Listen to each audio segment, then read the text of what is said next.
and welcome to another edition of This Is Metal. Today we're going to do a very special episode. We're going to be talking about my partner in crime, Joe Lawson's band Screamking, because they have a new album come out, and along for a ride with Joe is another member of the band, Rafael Hernandez. And Rafael, you're the guitar player in the band, is that correct?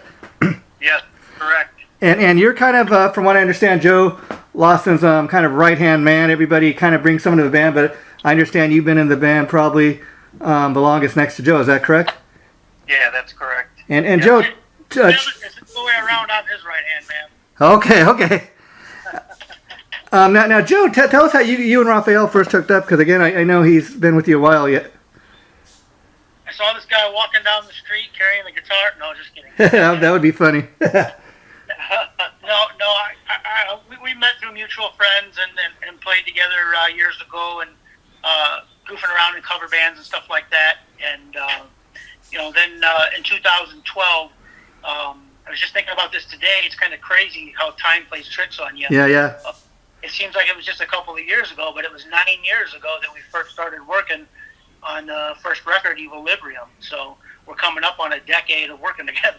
Yeah, and after 3 records, Joe, together, what do you think that has kept you guys together so long? I mean, as far as the band and you and Rafael. Well, it's probably all the money we make. Yeah. Because what people may you joke about that, Joe, but people listening to this may fail to leave like a lot of guys and bands. You guys are working musicians. I know you, Joe, have a day job, right?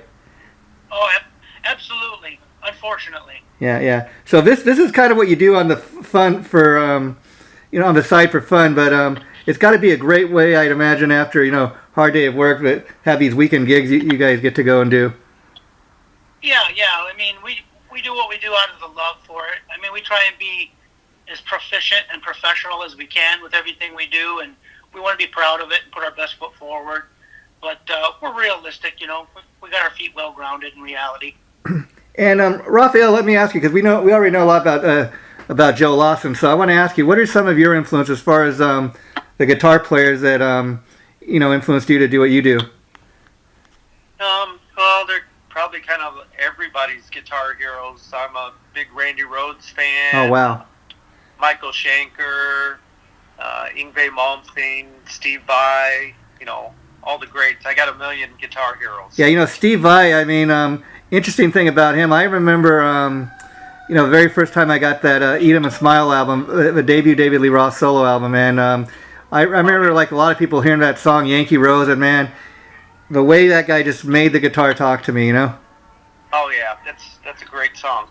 And, Yngwie Malmsteen, he's one of those guys, I mean, he's kind of a cross between, like, Jimi Hendrix and Ritchie Blackmore. I know he was heavily influenced by, but, what an ego the guy has, but again, just super brilliant player. Oh yeah. Yeah, the first time I heard him was in Alcatraz. Oh yeah. When I actually heard him playing good, and I heard a live album by them, and it was like, wow. Yeah, it's funny you mentioned both Steve and Yngwie both coming out of Alcatraz, Oh yeah, yep, that's correct, yep. And Randy Rhodes, I mean, who wasn't influenced by him? But when you talk about Randy Rhodes, Rafael, I mean, it's an interesting story because I mean, he died so tragically young. He was, such a gifted player, and to think that he died so tragically young, influenced so many people, and we've really only got those 2 Ozzy albums. I mean, he played, in Quiet Riot, but those albums you can really only get in Japan, so the guy's really left that kind of legacy with just 2 albums. Right, yeah. Yeah, I don't think he was playing in his prime until he did those 2 Ozzy albums, and the impact that those 2 albums had on everybody, especially me. Yeah. The Quiet Riot albums, the first 2, I actually do have those, but what a collector's item, man. They're more yeah. like radio rock, though. Yeah. I mean, it sounds very different even from what Quiet Riot's doing these days, but again, that was a different time. That was in the 70s, but again, and you talk about the 2 Randy Rhodes albums, I mean, out of all the Ozzy solo albums, those are the 2 that everybody immediately point to, Right, yep. And so, let's talk about now, I've seen the video you guys have out for, I believe the song is called Rain of Fire. cool looking music video. How long did it take you to, shoot the video and all that? We're gonna back the tape up a little bit. It's Reign of Hellfire. Reign of Hell. Okay, thank you for correcting me, Joe. but yeah, just the title there. It's so metal sounding, and like I think I shared with you, Joe, when I saw the video when you posted online. I mean, what a professional looking video. I mean, it looks like it was shot in a professional studio. So talk a little bit about the making of it. Well, the genius behind that was actually Rafael. He put a lot of hours and time and work into it and edited it and put it all together. We just basically showed up and danced around like a bunch of idiots in front of a green screen. So Rafael, what was involved? I mean, talk about, as Joe says, that you're the man behind the video there. I mean, what went into? I mean, is just hours and hours of editing and going through footage and. Yeah, I mean, I started just with some background footage with the thought of green screening all of us over it, and as it went on, and I kind of came up with a little story, and then I tried to follow the song. Yeah. And I kind of had crazy thoughts like, okay, I'm going to kill off the two guitar players with some dragons. Oh wow. Yeah. And I actually was able to pull it off. So the rest of the band, I assume, just kind of let you do your thing, and they kind of probably, like everybody watching that video, is kind of amazed with what you did with it. Yeah, they didn't. Nobody stopped me, so I just kept going. And so, do you have a home studio where you do this stuff, Rafael, or did you? I have my own recording studio, but Oh wow. Green screen, my garage became the studio for that. Yeah, and let's talk a little bit about the new album now, guys. I mean, what's the album titled again, Joe? The Indomitable Spirit. And kind of talk how you came with the title. I mean, that's a cool sounding title to me. It kind of makes us. I mean, does it have anything to do with like the months that went into making the album? Well, it has a lot to do with everything, and it's kind of connected to a lot of different things. And it's a very bold statement. It's a very suiting statement for a metal record, I think. Yeah.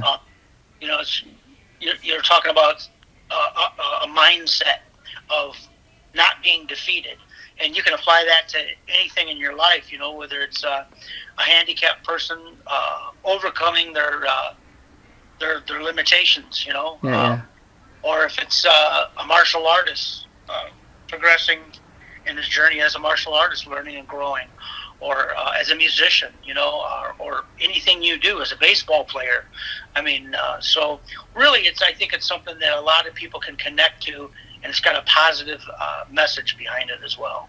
And talk about the recording. I mean, how much did COVID last year, the lockdown and everything, affect you guys? Obviously, you were still continuing to work on the album, but did you get in the same room together? Did you guys? How did you guys go about recording this? It didn't bother us because COVID didn't come to Indiana. Yeah, that's great. Yeah. No, honestly, we had worked on demos and ideas and stuff pre-COVID. Our last record, Tyranny of the Sea, was in 2017, so we had a lot of time between then and now. So really, as COVID kind of came into this picture, a lot of stuff was already kind of written and recorded. A lot of stuff was done. We just had to finish mixing it, mastering it, do the CD layout, work with the artwork, things like that of that nature. And we just did a little bit here and a little bit there, and kept building it up until it was done. And here we are. And what was the toughest part about making the album? Was it the actual recording of the song, just how long it took, or the writing? What do you think was the toughest part about it? Raphael probably say working with me. Right. And so, as far as the songwriting, I guess you guys are the two principal songwriters, but do the other guys contribute at all to the songwriting? Well, you know what? Now we have a new lineup, so we haven't had a chance to do that yet. Yeah. Well, we're looking forward to that. We're optimistic of that. We'll see what the future brings. If not, well, we just do what we do. And move forward the best we can. Yeah, and that reminds me. I forgot about that till you just. We should let the audience know that for anybody buying the new album, that the two new members of the band they don't actually appear on the album. Is that correct? Yes. Yeah. And so they came in after the album was already recorded. Yes. Yes. Yep. And so how talk about the new guys and how you found them, Joe. Well, I had known of Tim through some mutual friends, and so I just started talking to him on social media. Got to know him a little bit, and seen that he was interested and wanted to play this kind of stuff, and so kind of fell into place with him kind of that way, and. Wendell, I had played with him in Dragon Lore, so we knew him from then. Yeah. And that was easy, and and he's a great guy, good drummer, and and then James came through a recommendation through a mutual friend of ours. Okay. So that's. And Tim, your bass player Tim, I gotta tell people, he's commented on our This Is Metal page, and I've chatted with him a few times online, and he seemed like a really interesting guy. I mean, not only is he a great bass player, from what I can tell, but I mean, he's got a ton of experience, and just some of the cats he's played with. I mean, he was telling me stories about Tim Bogart, a legendary bass player, played with like Jeff Beck and Carmine Appice. And Beck Bogart, actually, he told me he knew him, and I think he's greatly influenced by legendary Glenn Hughes, and he was telling me that he was going to go meet Glenn or something. I mean, he's got amazing stories. Yeah. Tim's been around. I think he taught the Beatles. Well, who knows? But that's got to be a cool thing, because each time you bring a new guy into the band, they kind of add their own little spice or flavor to the band. Yeah, that's a good way of putting it, I guess. And so far so good, I guess, with the new guys, Joe. But what do you think has been so hard about I guess you and Rafael have been the two constants in band. Why do you think all the other guys have been coming and going? Well, when I was younger, I asked my grandfather what it was like to be in a band. Okay. And admired, they would get together on weekends and they'd have these big jamborees. I thought that was just so cool, and I wanted to do. And I remember my grandfather looking at me and he told me, he said, being in a band is like being married to 5 different people all at the same time. Uh-huh.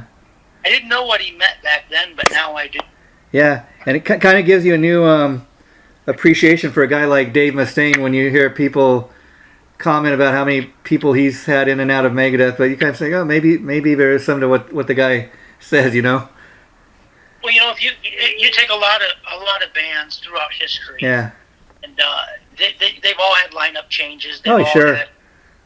I mean, Gene Simmons and Paul Stanley, perfect example. Kiss, one of the biggest rock bands on the planet. Yeah, it's all Simmons and Paul Stanley, and there's been members that come and go through the ranks of Kiss, of course. Yeah. But the strong shell remain, as they say.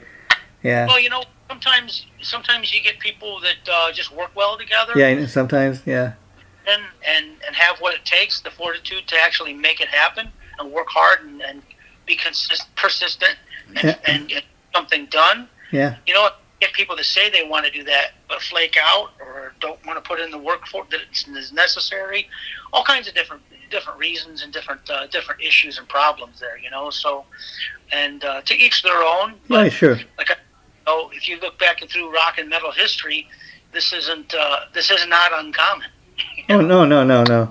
Now, Rafael, I was curious, as a guitar player, how old were you when you first started playing? And what kind of I was curious, are you a self-taught player? Did you take lessons? No, well, I was probably 9 years old. I actually started playing bass first. Oh, interesting. It's because my dad forced me to. Uh-huh.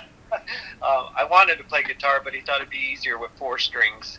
But my dad actually gave me lessons. He was he played like every instrument. He was a jazz saxophone player, but he played everything. So That's kind of what happened to me. Now, answer that question for me, Rafael. Is what your dad said? Because there's a common myth. People think, oh, a bass is just a guitar with 4 strings. But is there a lot of difference between, a bass guitar and a regular guitar? Well, I mean, I don't think so. But okay, yeah. A lot of people think like a guitar player would play a bass like a guitar, but Yeah. I don't know. I actually played bass for quite a while.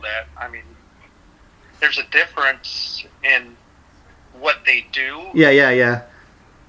So the bass player's got to keep the beat with the drums, and he's the main foundation. The guitar player gets to do what he wants. Yeah, pretty much. But then again, the bass guitar can be an interesting instrument, like you're saying, and I'd imagine being a guy that probably helps with the production of album and stuff. That's got to come in handy when you're in the studio. That that you can play both the bass and the guitar. But it gives you a good ear for music, and you kind of have a better understanding what the other guys in the band are doing. Right. Yep. And I was curious, Rafael, like how many hours did you spend kind of really when you were first picking up the guitar, learning? Really, hours of studying did it take for you to kind of get to where you are now? Oh God, I don't know. I don't remember Not okay. Yeah. Which leads me to the next question for you, Joe. Now, being the lead singer in a band is very different from what the other guys are doing. You're the front man, you're front and center. How old were you when you realized that you wanted to be the singer? That's a good question. It was right around when "Shout at the Devil" came out. Wow. Okay. Wow. Yeah, when that happened, I got the gleam in my eye. I said, "Man, I want to do that." Would you say from the beginning you were a natural singer? Did it take you years of just honing your craft? Well, no. I think everybody has, to some degree, some kind of ability or natural God-given abilities. Of course, yeah. It's a matter of how serious you take it, how committed you are, how dedicated you are, like with anything else. And for me, no, I'm not a natural singer as by definition. I'm more of a trained singer. That's what I'm asking. Yeah. So, I've tried to make the most of what I can do within the realms of what I have to do it with. Yeah, the reason I ask is because just to my ear alone, when I listen to your your singing and stuff, you sound like a guy that has been doing it for years. You sound like and I don't know how true that is, but it seems like you really mastered your craft, and that's why I was asking that. Well, thanks. A lot of that's Rafael's studio wizardry. Yeah. And so as far as the material on the new album, Joe, was it all freshly written for this album, or were these older tunes that had been laying around for a while? No, we've been writing for this album. It just took a while, but the whole intent the whole time was for this album. I don't remember where the song title came in. Normally, Joe comes up with an album like 2 or 3 years before it comes out. So oh yeah. Already got the next album title. Oh wow. and now, Joe, I know some of our audience be interested in knowing is you've got quite a few special guest vocalists on the album. So why don't you talk a little bit about that and who they are? Yeah, okay. The opening title track, "The Indomitable Spirit," we got Ronnie Monroe, former Methodist Church wow. Yeah. vocalist.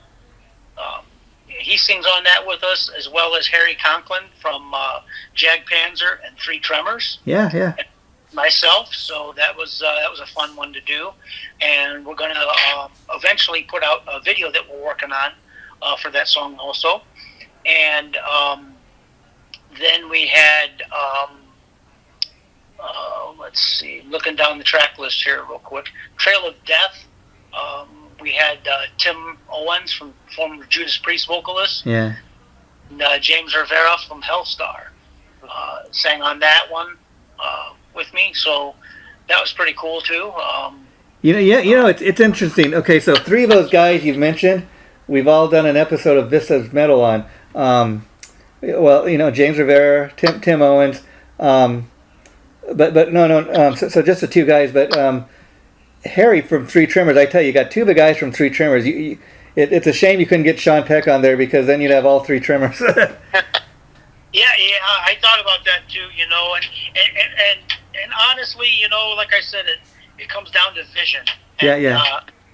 I always wanted to work with some of these guys that we worked with. Yeah. And I thought it'd be really cool, and I think that their voices fit those songs and turned out in the mix really well. So that's my next question. So when you were initially writing these songs that you chose each of these guys to appear on, did you initially have them in mind, or while you're recording it, did you just kind of think, I would love to get this guy on here, and then kind of you approached each of these guys, obviously, and then they responded? Well, I've always got these ideas floating around in my head, and some of them pan out and some of them don't, know. And I demoed the songs myself, and if we would have put that out, that would have been fine too. Yeah.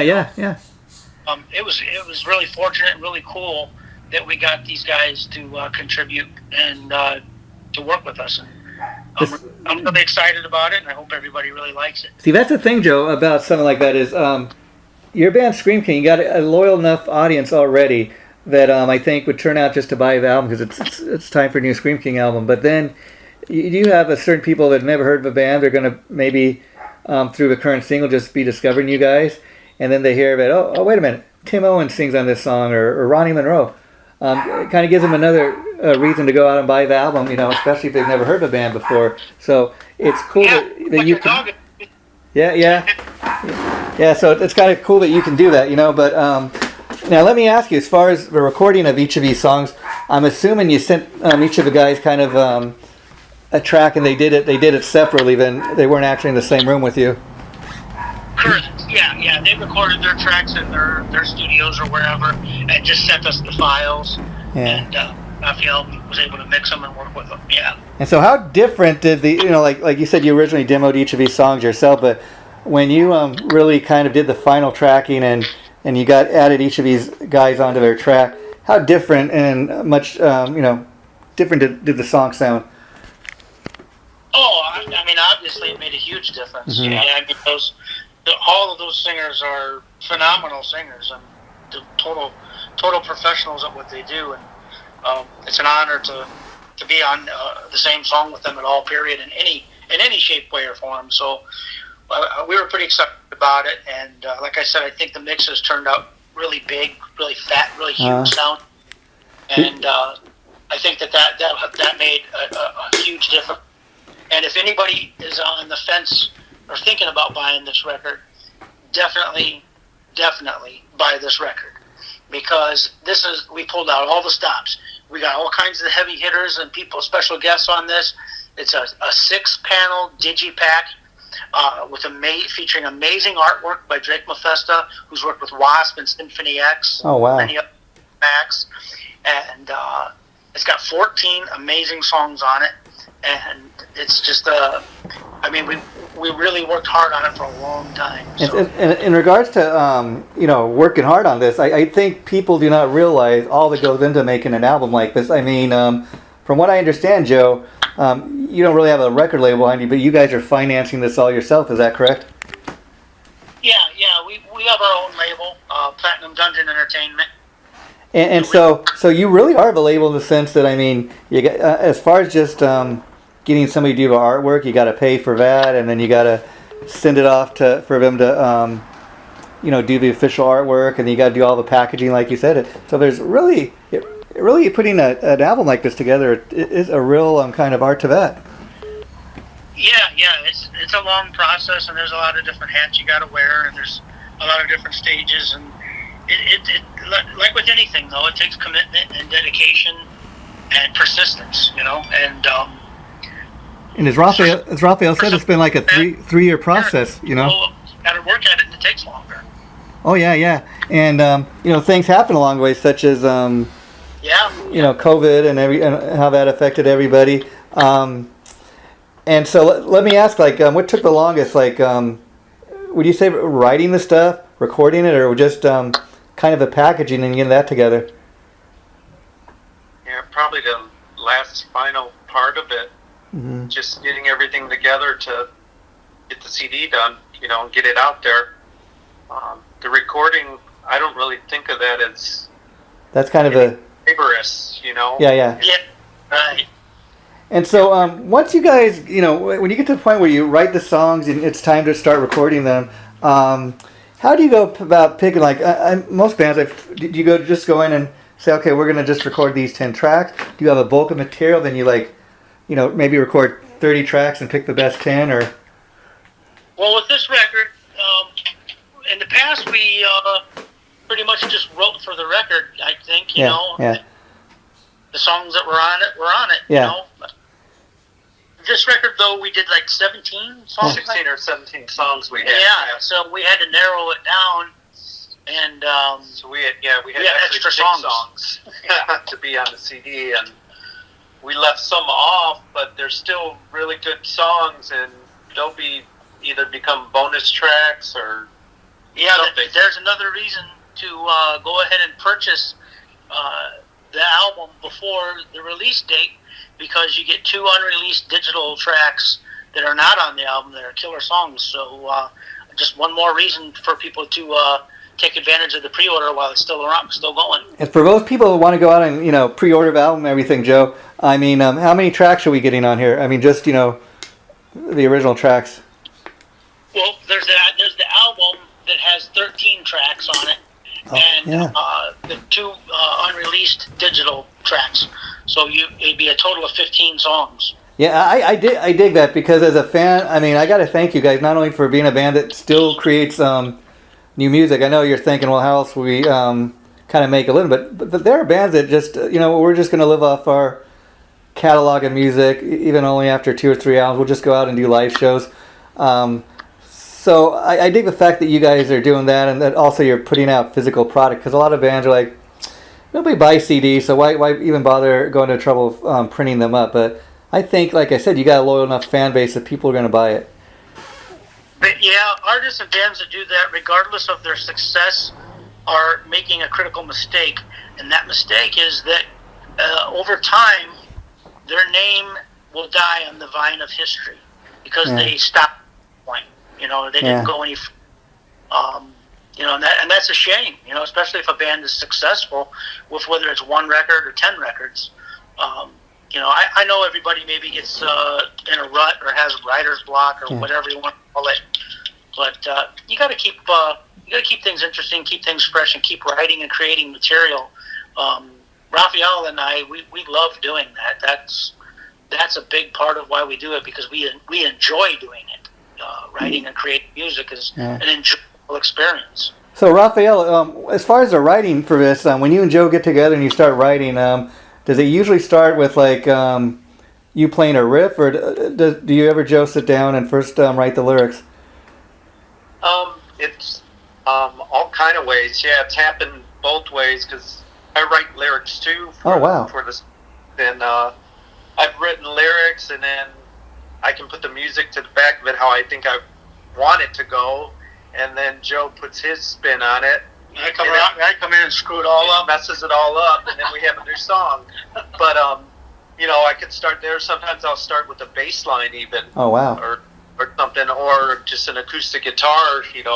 I can hear heavy riffs on my acoustic sometimes, and I've written songs like that. Or Joe will come with a vocal line, and then we'll come up with the chords. And that's kind of cool, because being that you're a guitar player, but you also can write lyrics and stuff, because that's not a very common thread. Some guys can do it, Rafael, but how often would you say that when you're writing lyrics yourself for the song, Rafael, and then Joe kind of comes and does his vocal thing, do you kind of think to yourself, that's not how I originally heard the song, Joe, but I just love what you did there? Yeah. It's the final song. You really don't know what the song's gonna sound like until all the elements are there, and then it's like, it's not what I had in my head, but even better. better. And then sometimes the song, very rarely though, turns out exactly how you dreamt it. And to me, that's a true collaboration. When it, that's when you have a song that's really written by more than one guy, and each guy's kind of bringing their their little influence into it, which I think anytime you have that, it makes for a much better song, because as great of a songwriter as somebody might be, if a song is written just by one person, it's just that one person's kind of point of view. Yeah, the video, Reign of Hellfire, Raphael wrote the lyrics for that song. That's a perfect example of his writing abilities. And oh, wow. That just... if you haven't checked it out, go on YouTube, check it out, go on our website, on Facebook, give us a like, subscribe, and leave us a comment if you can too, because those help as well. Something else I wanted to let Raphael talk about. We had 2 special guest guitar players, but I'll let him tell about that. Sure. Right, we had Joe Stump and then Rusty Cooley, and it was awesome that we got those guys to play on the CD, because I got to shred with them. Oh, how cool is that? Yeah. So that's kind of like a dream there. And you guys, so you got all these great special guests. I mean, that's got to make it that much harder to decide. Like, if you had just one tune, like with Joe Stump, say you might say, that's a track with the special guest. That's going to be the first single. But when you got all these great guests on the album, it's got to be hard to pick which track gets released first. Yeah, it's hard to pick the songs. What you think is the best songs. Yeah. I actually think on this album we have a lot of good songs, and I didn't have this feeling with our last album, but you always try to do better on the next effort, and I think this one, in my opinion, there's a lot of good songs. Yeah, it's funny that this being the third album, you could almost really say that the third time's the charm. And Joe Stump, he's one of those guys, an amazing player. He's also a great kept secret. He's got a huge fan base of his own, but Right. He reminds me a lot of like Richie Blackmore's style playing. I know he was greatly influenced by him, but anything that guy plays on, I tell you, he just kills it. And another guitar player from Alcatraz. Yeah. I tell you, the guitar players that came out of that band over the years, it's just amazing. And Rusty's no. Oh yeah. No, either. That guy's a monster on guitar. So. Oh yeah. It was pretty cool. We had Rusty play on the song Caligula, was having a lyric video made by Very Metal in the UK. Next month, that's going to come out. Wow. And Rusty played on that with Raphael, and it turned out killer. It's amazing. And Joe Stump played on Reign of Hellfire, actually, the video that's out. He contributed a solo on that song. So when you contact these guys about kind of appearing on your album, how long was it till you heard from them about? Would you say, and were you surprised when you did hear back? Well, like with anything, some of these guys are really busy, and sometimes it's just a matter of when you contact them and what they have going on with their schedules. Yeah. Things I guess that maybe we got really lucky with COVID. Yeah. Had more time in hands because they weren't touring, so maybe that's the reason why it was easier to get these guys to contribute and play on the records as well too, because of their schedules were open. Yeah. So I was curious, like Joe, too, when you go in to make an album, or even this last album we're talking about, you write the bulk of the songs with Raphael. When you guys get to the point where it comes time now to kind of pick which tracks we're going to pick to go on the album. As a singer, is that something you get to decide, or do you sit down with each of the guys and kind of say, which songs do you guys all like, and kind of take a band vote, or what's the process for that? Well, we sit down and we discuss it together. Raphael and I, we go through, we pick, what his favorites are, what my favorites are, and we just kind of make a list and we kind of whittle it down. Yeah. And sometimes, like with this record, I had a theme that I wanted to approach, and I wanted to use the artwork and the theme and the idea behind it and contribute song titles and lyrics that kind of fit that, and cool. And I think we did that more this time. I've always wanted to do that at least once. We definitely did it with this. And did it make it any harder, or did it actually make it easier to write the songs because you're kind of basing it on a concept versus having to just come up with stuff? Yeah, and that's not to say every song no. on the record is like that, but a majority of them are, Yeah. and it has an idea or a theme, Like a central theme, yeah. Concept. It's not a concept album. Oh, okay, that's what I thought you were saying, but that's kind of interesting. Central theme. It's got a general theme and a direction more so than a concept album. Yeah, and so you have 3 albums worth of material now. So when you guys start playing out live, how hard is it going to be to decide how much new stuff versus old stuff to leave in the set? Well, there's a couple of the older songs that we know that are crowd pleasers, and we keep them in the set, and we like keeping it interesting for us too. So sometimes, like this time, we're adding a couple of songs that from the older records that we didn't play live, just so we can play them, and we're doing, I think, five songs from the new record, and we'll keep building. Eventually, we'll build up a 2-hour set list. Hopefully, eventually, to where we can play some of our own shows, at least locally. We'll headline those shows and have maybe one other band play with us. And do you guys typically play like just in your area, or do you try to get out of town gigs as well? Yeah, well, we've always ventured out. We usually go up and play Michigan, Wisconsin, Illinois. We try and stay in, play in the Midwest. It's just this region where we live. If there's an opportunity and it's a good gig, and it's not too far to travel, we do it. But we all have day jobs and stuff. We can't just throw everything to the wind and jump in the back of a van and grab the bologna and the bread and hope for the best. Yeah, and Joe, I think our listeners here also be interested to know. I know outside of being in the band and music and having your day job, another interest you have kind of outside of music is martial arts. You want to tell the audience a little bit how you first got into martial arts and why you're so into it?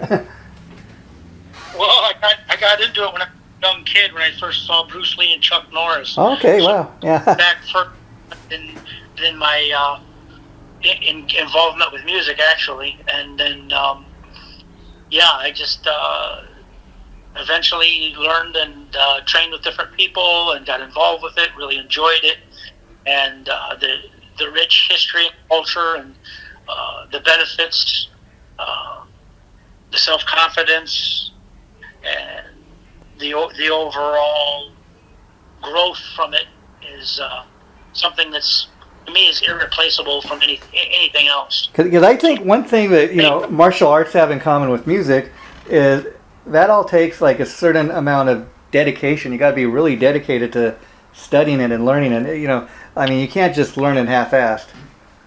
No, that's true. Yeah, you got to take pride in what you're doing and work hard at it. If you want to excel or get better at it, it takes practice. It takes work. And I know it's something that you you're still very much involved in, Joe.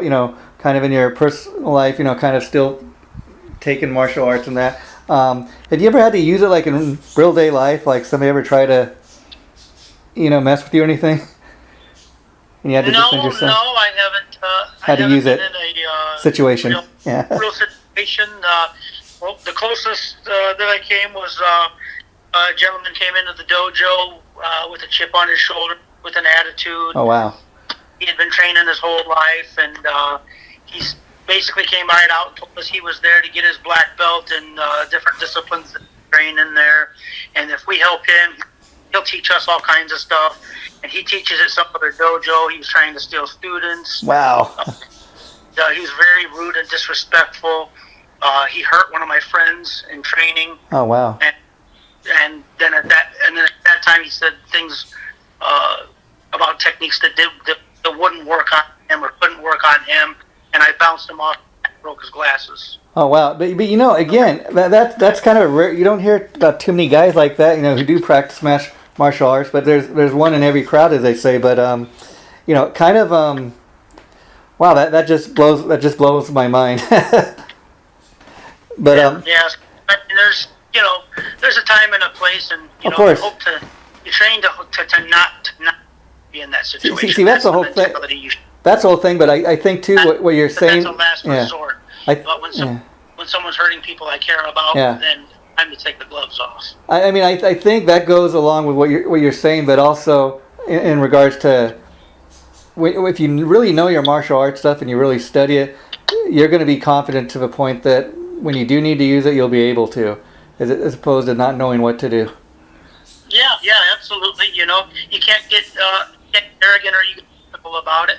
There's no guarantees in life. There's no that's 100% guaranteed, and anybody that tells you so is an absolute fool. Yeah, because I seen guys who like were, you know, you look at these two guys, you know, standing, you know, face to face, getting ready to get in a fight or something, and you know, there's one guy that, you know, he's shooting his mouth off, and he's real short and he's much smaller than the other guy, and you think this guy's stupid, he's going to get his ass kicked, but he's competent, and the guy who should be able to kick his ass is scared just because of his competence. You know, it's amazing how you can, you know, just being competent mess with somebody's, you know, mind. That's a psychology. That's another part of training. You know, when they say body, mind, and spirit, that's a little bit about what they're talking about. Yeah. It's not just techniques and moves and. And you know, Rafael, there's a lot more deeper stuff to it. But one thing I cover too with this pre-order is that the first 25 CDs are hand numbered and autographed by the band. We include 2 unreleased digital downloads, a 10% discount code to use in the merchandise store, and we got some amazingly cool merchandise, some really badass shirts. So take advantage of this. There's plenty of reasons to get involved, and the release date's June 25th, so it's not too late. And you're taking pre-orders now? Yes, absolutely. At ScreamkingOfficial.com. And let me ask, in regards to the video of it that people can go and check out, what's the response been like? Have people seem like they've been checking it out? You've been happy with the response so far? Yeah, everything's, all the responses have been really positive, good ones. You know, it's only been out there a week, so, you know. That's pretty impressive, yeah. And, you know, talk about the power of the internet, you guys. Are you kind of discovering that people around the world are really getting into this music, into this band, you know, in places in the world where you guys haven't even stepped foot and played a show? Yeah. That's always a great feeling, you know. There's some people that have been supportive of us from the beginning, and every time we put a record out, you know, they buy it for us, and we appreciate them beyond measure, beyond words. So it's a very gratifying, good feeling to know that people support what you do, appreciate what you do, and, you know, like what you're doing. And I guess final question for you tonight, Rafael. Since we got a little off subject, I was asking Joe, you know, if he has any interests or hobbies outside of music. Is there anything that you're involved with that you'd like to tell the fans a little bit about, so they can get to know a little more about you? Let's see. I like to play the guitar. No, I like things like photography, artwork. I like to draw a lot. Oh, wow. I like horror movies. It's where all my ideas and for songs. So you sound like you're very much an idea guy. Where like do you ever get to incorporate any of those thoughts as far as, like, you know, sound like you're a very creative guy. You know, you're into photography. Do you use any of these skills ever to incorporate it into the band? Like, are you ever involved in, like, taking photos for the band or anything like that? No, only us. I mean, our video for starters. Well, that's very impressive. That's why I asked. You know, you seem like to be a very creative guy.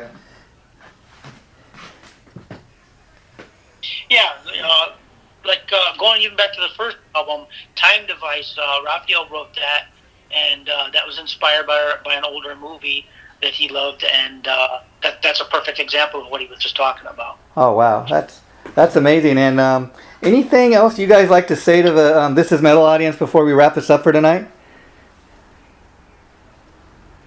Yes, go to ScreamkingOfficial.com, get your copy of the pre-order while they last. Like I said, you get a 10% discount code to use in the merchandise store, 2 awesome unreleased digital tracks, and hand-numbered digipack by the band.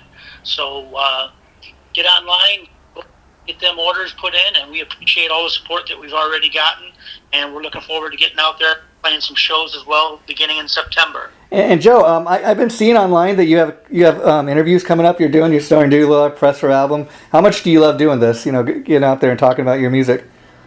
Well, of course, I love doing it, and you know, I'm looking forward to doing that. I always do, and I just wish it was easier getting responses from people. Yeah. I understand people are busy and they have a life outside of this as well, and a lot of people that they're dealing with. But hopefully, we can get a bunch more of these lined up and get the word out there. And well, I'd like to thank you, Joe and Rafael, for coming on with us today. It's been a great pleasure. I'm glad you could bring Rafael along with you, Joe, because like I said, you typically do most interviews for a band. I think it's great to have another voice in there. Great to get to know another member of a band. So maybe as you guys release more, videos and that from the album, we can do future episodes with you, because I'd love to. Joe is the co-host of this, Rafael, and that's why we're doing this, because we promote everything that Joe's about, because he's a great guy, and glad to meet you, as I said. So. This is a new place a new vehicle for you guys. Anytime you have anything to promote, we can do it right here. Appreciate that. Okay, thanks. You guys have a good rest of the night. Bye-bye.